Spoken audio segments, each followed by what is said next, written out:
If you were ever like me, as an aspiring young scientist, you probably went to the amusement park and were just like completely like mind blown at the roller coasters and how they worked. So I thought it'd be kind of fun to go back to that and visit the gravitron. And I thought it'd be fun to figure out the minimum velocity needed to keep the rider sticking to the wall.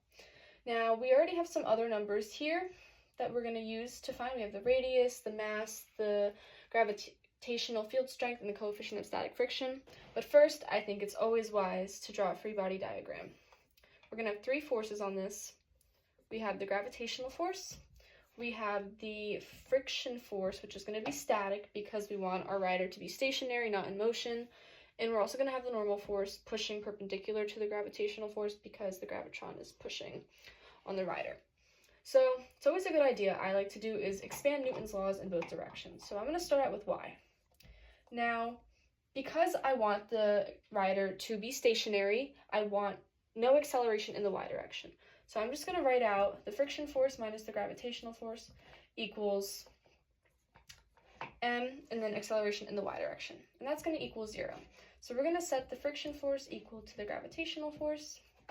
And because the gravitational force is equal to m times g, the frictional force will equal the same thing.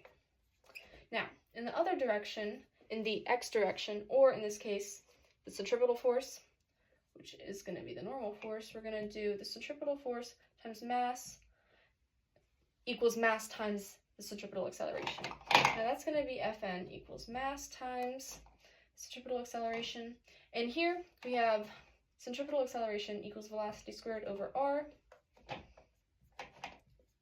and that times the mass equals Fn. Now, we don't have any numbers for Fn, so we're going to have to use another formula that involves the friction force and the coefficient of static friction.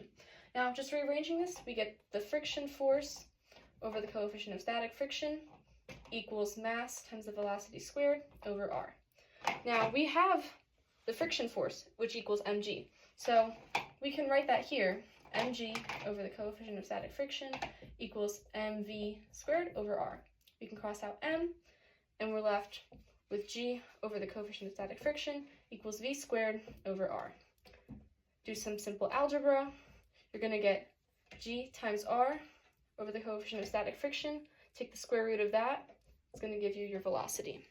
Now, just do some numbers. You're going to do 9.8 times 7 over 0.2. Take the square root of that. And just going to write this over here. That's going to be equal to 18.5 meters per second.